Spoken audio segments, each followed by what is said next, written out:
Good morning, dear students. Today we are going to start our new chapter प्रेमलस्य प्रेमल्यास्य कथा। ये प्रेमला और primarily की कथा है।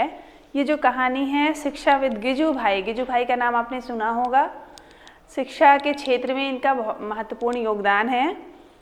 सन 1885 से 1939 की रचना है। प्रेमला प्रेमली की कहानी का अनुवाद है, मतलब ये जो चैप्टर है ये गिजू भाई द्वारा लिखी एक कहानी का अनुवाद है।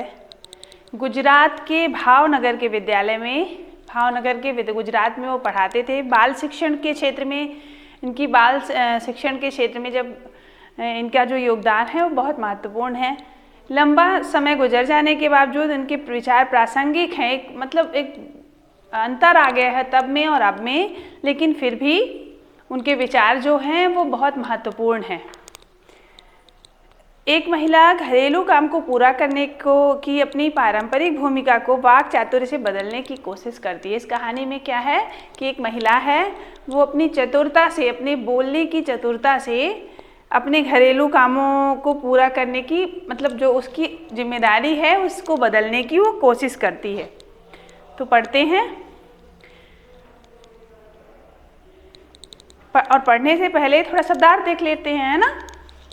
तो हम शब्दार्थ, कुछ शब्दों कठिन शब्द हैं उसको देख लेते हैं। पहला शब्दार्थ में लिखिए काष्ठछेदेन। काष्ठछेदेन मतलब लकड़ियां काटकर,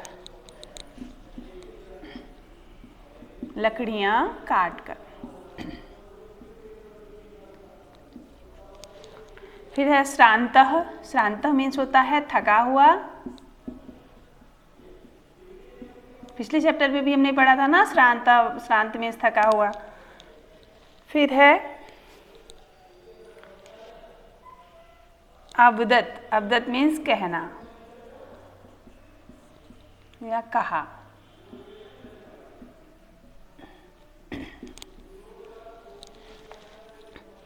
फिर देखिए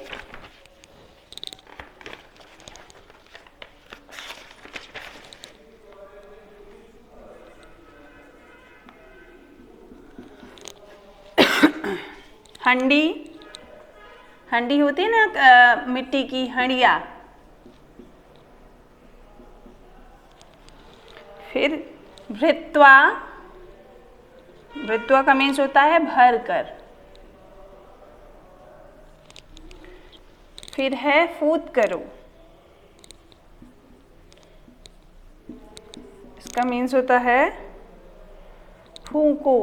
फूंकना मतलब आग फूंकते हैं ना, वही फूंकना। कालांतरम मतलब समय के अंतराल के बाद या फिर कुछ समय के बाद।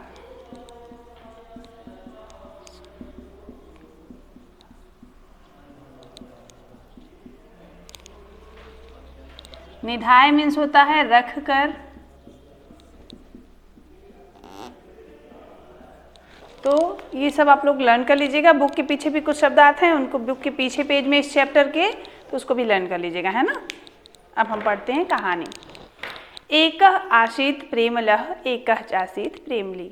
एक प्रेमला था और एकः आसीत् मतलब था, तो एक प्रेमला था और एक प्रेमली थी। उन दोनों को नाम है, पति पत्नी थे दोनों। काष्ठछेदेन श्रान्तः प्रेमलः सायंकाले गृहम् आगच्छत्। लकड़ी काटकर थका हुआ प्रेमला शाम के समय जब घर आया तो प्रेमलीं चावदत, और प्रेमली से बोला। प्रेमली अद्य खलु भृशं श्रान्तोऽस्मि। आज मैं बहुत थक गया हूँ। बोलता है कि अपनी पत्नी से कि आज मैं बहुत थक गया हूँ। मह्यं जलम उष्णं कृत्वा देहि, मेरे लिए जल गर्म करके दे दो। अहम स्नात्वाम, मैं स्नान करूँगा। तस्मिन् जले चरणौ स्थापितम, और उस गर्म जल में अपने पैरों को रखूँगा थोड़ी देर, मतलब उसको थोड़ा राहत मिलेगी, थका हुआ है तो। तेन मम शांति अपगमिष्यति, तो मेरे मन को शांति मिलेगी या मेरी थकावट दूर हो जाएगी। वो अपनी पत्नी से ऐसा बोलता है। प्रेमली अवदत, उसकी पत्नी बोलती है, प्रेमली बोलती है, तमानुरोधम कथम अस्वीकार्यम। वो बोलती है कि क्या मैंने तुम्हारे अनुरोध को कभी अस्वीकार किया है, मतलब तुम मुझे कोई काम कहते हो और मैं नहीं करती। पश्य तत्र हंडी ऊपर स्थापिता, देखो, उसको इशारा करके बताती है कि देखो हंडी ऊपर रखी हुई है, हंडिया जो है वो ऊपर रखी हुई है। ताम अवतार्य, तुम उसे उतार दो। प्रेमला हंडी में अवतार्यत, प्रेमल जो है वो हंडी उतार देता है हंडिया को ऊपर से। ततः सहावदत, तब वो बोलती है कि अधुना किम करोति, अब मैं क्या, तब वो बोलता है कि अब मैं क्या करूं। जब उतार देता है हंडी तो पूछता है अपनी पत्नी से कि क्या करूं। प्रेमली कहती है निकटे कूपः वर्तते, पास में ही कुआं है। तत्र गत्वा जलम भृत्वा आनय, वहाँ जाओ और जल भर कर ले आओ। प्रेमलः घटे जलम संपूर्य आगच्छत, प्रेमल क्या करता है, जाता है और वहाँ पर घड़ा लेकर जल भरता है। पुनः प्रेमलीम अपृक्षत, वो फिर से अपनी पत्नी से पूछता है इदानी किम, अब क्या करूं। प्रेमली अवदत, प्रेमली बोलती है अधुना चुल्याम काष्ठानि प्रज्वालय, अब चूल्हे में आग जला दो। अधुना मतलब अब, चुल्याम मतलब चूल्हे में, काष्ठानि मतलब लकड़ी, प्रज्वालय मतलब जला दो, है ना, प्रज्वलित कर दो। प्रेमलः काष्ठानि प्रज्वालय अपृक्षत, प्रेमल लकड़ी को जलाते हुए पूछता है अग्रे किम करवाणी, अब क्या करूं, आगे क्या करूं। तो प्रेमली कहती है, प्रेमली अकथयत यावत चुल्ली सम्यक ना जलत, जब तक चूल्हा अच्छे से नहीं जल जाता, जब तक चूल्हा अच्छे से नहीं जल जाता तावत फूत करो की मनयते, जब तक चूल्हा अच्छे से नहीं जल जाता तब तक उसे बार बार फूको। प्रेमलेन चुल्ली सम्यक प्रज्वलिता, प्रेमली चूल्हे को अच्छे से प्रेमल जो है वो चूल्हे को अच्छे से जलाता है। अतपृक्षत, अब पूछता है अधुना किम करवाणी, अब क्या करूं। प्रेमली अवदत घटात हंड्याम जलम पूर्य, घड़े से हंडी में जल भर दो। तत् हंडीम चूल्याम ऊपर स्थापित, तब हंडी को चूल्हे में स्थापित कर दो, मतलब रख दो। प्रेमला हंडी चूल्याम स्थापित, प्रेमल जो है वो हंडी को चूल्हे पर रख देता है। किंचित कालांतरम, जब पुनः प्रेमलीम अपृक्षत, कुछ समय के बाद वो फिर अपनी पत्नी से पूछता है कि इदानी किम करवाणी, अब क्या करूं मैं आगे। तो प्रेमली कहती है कि मन्यत हंडीम अवतारत, कुछ नहीं, अब हंडी को उतार लो, गर्म हो गया पानी।